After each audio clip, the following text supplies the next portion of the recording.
കർത്താവിൻ്റെ അതിപരിശുദ്ധ നാമം വാഴ്ത്തപ്പെടുമാറാകട്ടെ. സ്ട്രീംസ് ഓഫ് ലൈഫിൻ്റെ ഇന്നത്തെ പ്രഭാത ചിന്തയിലെ നമ്മുടെ വചനധ്യാനത്തിനായി ലഭിച്ചിരിക്കുന്ന വേദഭാഗം അപ്പോസ്തലനായ വിശുദ്ധ പൗലോസ് എഫേസ്യർക്ക് എഴുതിയ ലേഖനം 4-ാം അധ്യായം 1, 2, 3 വാക്യങ്ങൾ. കർത്തൃസേവ നിമിത്തം ബദ്ധനായിരിക്കുന്ന ഞാൻ പ്രബോധിപ്പിക്കുന്നത്, നിങ്ങളെ വിളിച്ചിരിക്കുന്ന വിളിക്ക് യോഗ്യമാവണ്ണം പൂർണ്ണ വിനയത്തോടും സൗമ്യതയോടും ദീർഘക്ഷമയോടും കൂടെ നടക്കുകയും സ്നേഹത്തിൽ അന്യോന്യം പൊറുക്കുകയും ആത്മാവിൻ്റെ ഐക്യത സമാധാന ബന്ധത്തിൽ കാപ്പാൻ ശ്രമിക്കുകയും ചെയ്യുവിൻ. റഷ്യയിൽ വറോനിജ് പ്രവിശ്യയിൽ ഭക്തനും പരോപകാരിയുമായ ടിക്കൺ ബിഷപ്പ് സഭാശുശ്രൂഷ ചെയ്യുന്ന കാലത്ത് അവിടെയുള്ള കുടിയാന്മാരും എളിയവരും വളരെയധികം കഷ്ടതകൾ അനുഭവിച്ചിരുന്നു. ഈ പ്രവിശ്യയുടെ അധികാരിയായ പ്രഭു ജനങ്ങളെ വിവിധ നിലകളിൽ പീഡിപ്പിച്ചുകൊണ്ടിരുന്നു. ജനങ്ങളുടെ പ്രയാസങ്ങൾ അറിയിക്കുന്നതിനും അവരോട് കാരുണ്യപൂർവ്വം വർത്തിക്കുന്നതിനും കർത്താവായ യേശുക്രിസ്തുവിൻ്റെ നാമത്തിൽ അപേക്ഷിക്കുന്നതിനുമായി ബിഷപ്പ് പ്രഭുവിൻ്റെ കൊട്ടാരത്തിൽ എത്തി. ഇരുവരും തമ്മിലുള്ള സംഭാഷണത്തിൽ പ്രഭു വിട്ടുവീഴ്ച കൂടാതെ പരുഷമായി സംസാരിച്ചു. ബിഷപ്പ് ജനങ്ങളുടെ കഷ്ടപ്പാടിൽ കരുണയോടെ പെരുമാറുന്നതിന് യാഥാർത്ഥ്യങ്ങൾ വെളിപ്പെടുത്തിക്കൊണ്ട് നിർബന്ധമായി ആ കാര്യം ആവശ്യപ്പെട്ടു.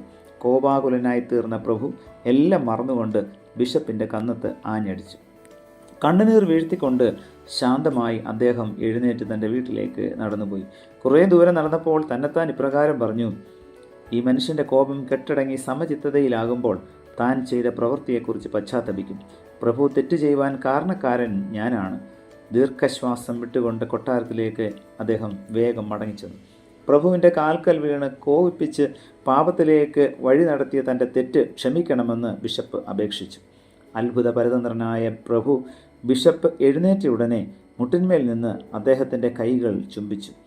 എന്നിട്ട് അദ്ദേഹം തൻ്റെ തെറ്റ് ക്ഷമിച്ച് തന്നെ അനുഗ്രഹിക്കുന്നതിന് ബിഷപ്പിനോട് അപേക്ഷിച്ചു. ഇരുവരും ആനന്ദാശ്രുക്കൾ പൊഴിച്ചുകൊണ്ട് സാവധാനത്തോടെ എഴുന്നേറ്റ് സമാധാനത്തോടെ അവിടെ നിന്നും പിരിഞ്ഞു. ആ വിനാഴിക മുതൽ പ്രഭു ഒരു പുതിയ മനുഷ്യനായി തീർന്നു.